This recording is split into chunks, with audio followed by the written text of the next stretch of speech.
Hello students, welcome to another video tutorial for client-side web development. Today we are doing the Quick Check 4.2 tutorial that can be found in Module 4, Graphic Design with CSS, and this complements the case study or the code lab, Skydust Stories. Okay, so this is sort of a quiz, kind of rounding out our our development with graphic design in CSS. Okay, so let's get right to it. The first question here, and I'm going to be using a W3 Schools editor as sort of a guide or a visual representation of some of the concepts we're looking at. And so let's get started. So we have 9 questions here in the 4.2 quick check. And the first one here is provide code to add a red text shadow to all H1 headings. The shadow should be offset by 5 pixels to the left. So we have a horizontal offset and a vertical offset. If we notice, it says 10 pixels down. So we're going to be using a negative offset with a blur of 7 pixels. Okay, so if we go to our example here, and I pretty much have it laid out, okay, for the first one. We have an H1. This is a text shadow, and you can see a text shadow property right here. We have the color, and you can actually cut this color out and put it at the back and run it, and it will do the same thing. I typically have the color in the back, but in the tutorial, it's in the front. Either way, you'll still get the mark for it, okay? So we have some simple embedded styling for an H1 header, which is the largest header. And if we go back, so we have 5 pixels to the left. So if we want to go left, the default is right. So if we just put 5 pixels, it would go 5 pixels to the right. So we have to go left, so that is a negative. We have 10 pixels down, and I assume that would be a negative, but that would be the default. So 10 pixels, and that's a positive number. And then we have a blur radius of 7 pixels, which is the third input. And finally, the color. And students can go to W3 Schools and go to their CSS tutorials. They have topics ranging from beginner to advanced concepts. Excuse me. And as students discovered in the code lab, linear gradients, radial gradients, things like that, these box shadow, text shadows, these drop shadows, these are considered advanced CSS topics, okay? So let's continue on here, and let's have a look at text effects. So we have some hover over effects, break word. I was hoping to find the text shadow property, and the text shadow again works similar to or exactly the same as the box shadow. So we have the horizontal vertical offset followed by the diffusion or the blur radius right here in the third input, and then finally the color. And you can see here we have some examples. Okay. Even in this example, they have a color, so the text color, white, and then the text shadow here in black. So this is a hex code for black, okay? If you were to leave the horizontal and vertical offsets as 0 pixels, then the shadow would simply diffuse from all sides of the text, okay? So let's get started on this. So we have the H1 selector. We have a text shadow property, and we have -5 pixels the horizontal. So we're going to the left, and then 10 pixels down. So the default is down. And we have a blur radius of 7 pixels. Okay, and the color is red. All right, so let me zoom in on that. So we're adding a red text shadow to all H1 headings, and this is the answer. Nice and easy. Really nothing to it. Again, you can put the color on either side. It'll still work either way. And again, the text shadow is also the same kind of syntax as a box shadow. Okay, so if I were to go back here and change this text to box, and run it, you can see it will outline the entire H1 element. Okay. All right, so that is simple. Let's move on to question number 2. Add a gray box shadow to all text, aside elements. The shadow should be placed 2 pixels to the left and 5 pixels above the element with a blur radius of 10 pixels. Okay, so 5, the default is down for the vertical. So we're going to have a negative here. We have 2 pixels to the left. That's also going to be negative. And 10 pixel blur radius. Okay, so this is nice and easy. So we have the aside selector. And again, in Semantic HTML5, an aside is an area where you're putting supporting information, not necessarily the focal point. Okay. So instead of text, we're using a box shadow. And we're going to go 2px to the left, 5px to the top. And that is positive. And we have 10 pixel blur radius, diffusion, and then finally, what's the color here? Oh, it's gray. Okay, so you can use the hex code, the HSL code, the RGB code for gray. In this case, you can use either or either one of those.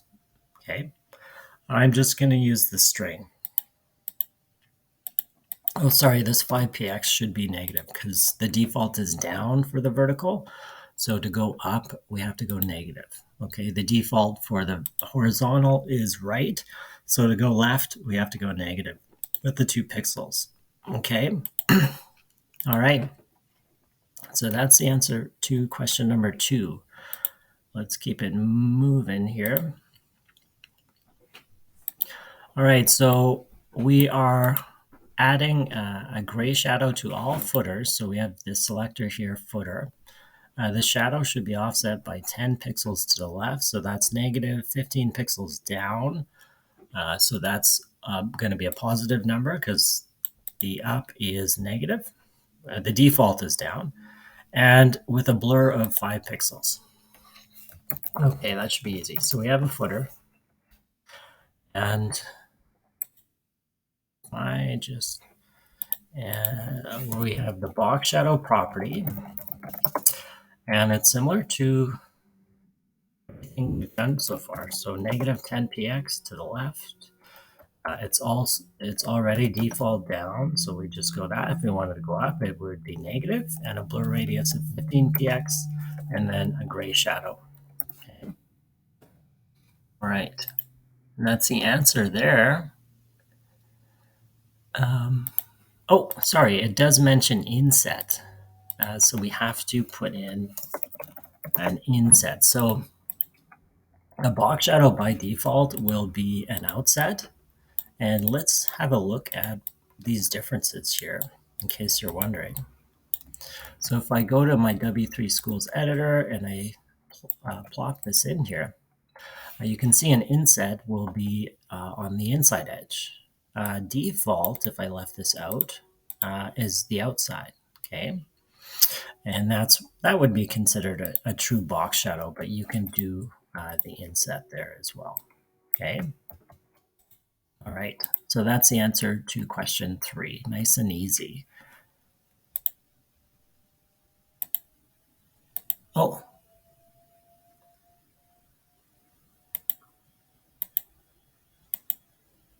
Actually,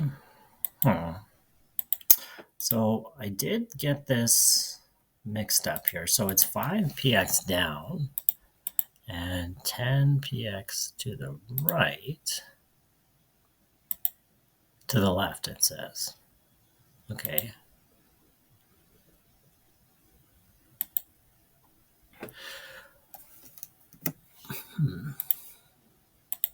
No, that's right.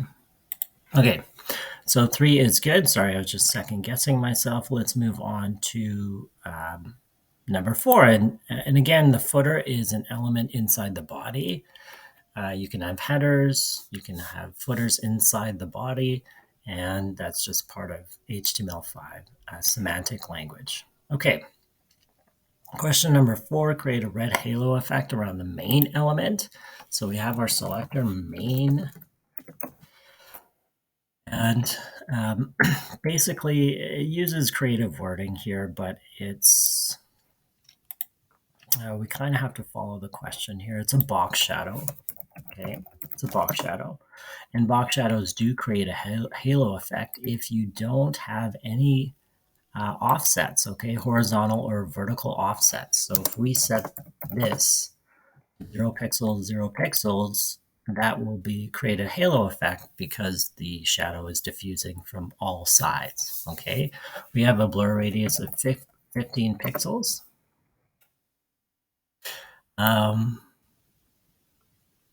Okay, and there is another input here. If we notice the last input, it says 10 pixels larger than the element.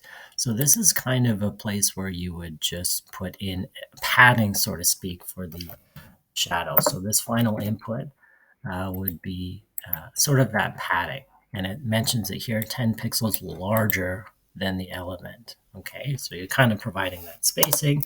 And then finally, we want the color red. Okay. And we can kind of visualize this into our editor, and you can see because we have no vertical or horizontal offsets, it just diffuses from all 4 sides. And you can change the intensity here. I want to change that to 5 or more diffuse, or if I want to rein this in, you can see it will kind of go back. And I guess the padding was the wrong kind of wording. It's really just, okay, how far does this shadow extend to? Okay, so the shortest distance here, and you can kind of play around with that. The diffusion would be, how solid or diffuse it would look. Okay, all right. So that's the answer to question 4. Let's move on to 5. So now we're on to a linear gradient question. So it's going to be a little bit different syntax. Let's see, provide code for a linear gradient that moves in the direction of the lower left corner of the element through the colors orange, yellow, and green. So we have these string values for the colors. And we know we have the linear gradient property, just like so. And I don't believe it provided a selector, so that's fine. All right. So this would be preceded by, a background image or something like that. And then this would be the value, okay? The first argument or value would be the direction. So we would provide to left,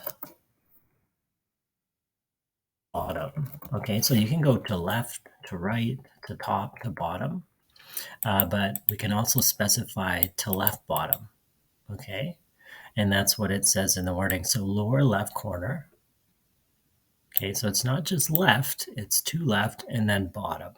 Conversely, you can do to right,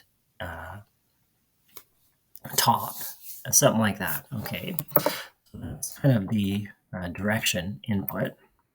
And then it's just the colors. So we have orange, yellow, and green. And you notice we don't have any backstops, no percentage backstops like we've had in our previous code lab. Okay. Okay, so that is the answer to question 5. Now let's move on to 6. Okay, so we have a similar question. We have a linear gradient value, And this actually uses a degree value. So you can use kind of the vocabulary there. So to left, to bottom, but you could also use degrees. And anytime you're putting in degrees, it's with this shorthand. So DEG. You're never going to put the full wording in there. But the difference here is we have color stops. Okay. So we have the first color orange at 10%. You have yellow stopping at 50, and then green at 55%. Okay, so just a little bit different way of doing things, and we have color stops. Okay, so nice and easy. So that's the answer there. And if you want to see how that looks like, let's visualize it. And this would just be a background. Okay, and that would be it. So we have the 15 degrees offset. We have these color stops. And you can see if you have content, it's worth your while to use stops just to give it that kind of sort of effect of accenting the text or the heading value, right? So that's the answer to question 6. Let's move on to 7. Okay, so now we have a radial gradient, and by now we should be experts at radial gradients. So it's just a matter of getting down the syntax. And if you go to W3 Schools again, they have great examples, visualizations of how you can achieve these different patterns. And you can see they use typically a background image because these are images in a sense. But let's look at, let's look at the syntax. So we have the direction in a linear gradient and the colors, but with a radial gradient, let's see if we can find, here we are. The syntax again is shape, size, and position. Shape, so you can have the circle, things like that, size, and position on the document. Okay, and then the colors. So that's the basic syntax of a radial gradient. Okay, so we can, you can kind of put that somewhere. And we'll comment that out just as kind of a visual aid here. Oh.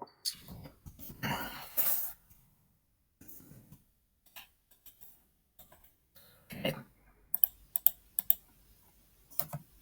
All right, so we're just going to leave that there for now. And let's see. I can just want to use the, there we are, the true comment solution. Whoops.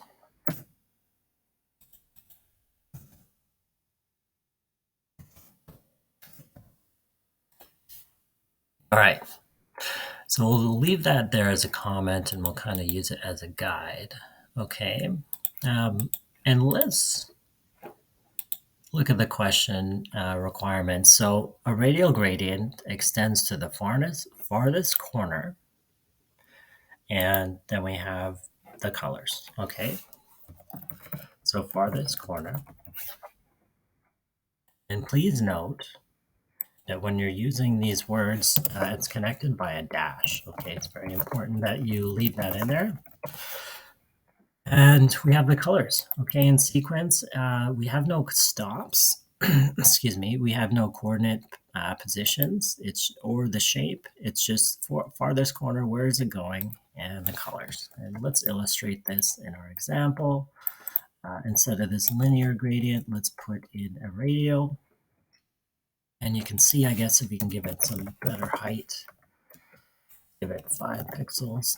You can see it's a true radial gradient. It looks almost like a sun, right? A hollow sun. All right, back to, so that's the answer to question 7. So let's move on to 8, and you can see how they start to get progressively harder. Create a repeating circular gradient of orange, yellow, and green band centered at the right edge of the element with the color stop like so. Okay, so we haven't gone over the repeating radial gradient, but let's show an example here just for students. So we have what's called repeating radial gradient. This is the property, okay? And oops, we're going to have parentheses.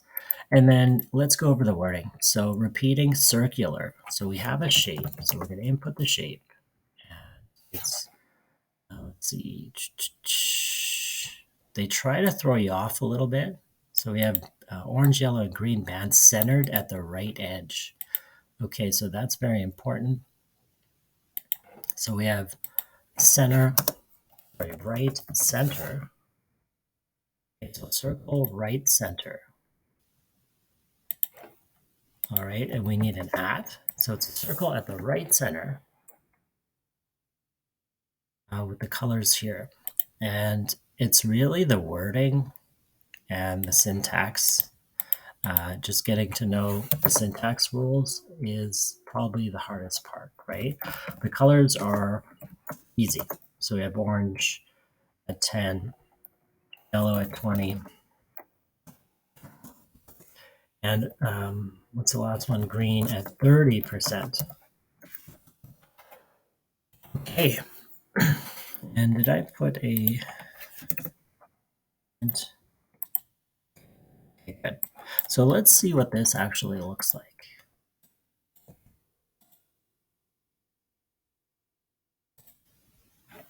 Okay.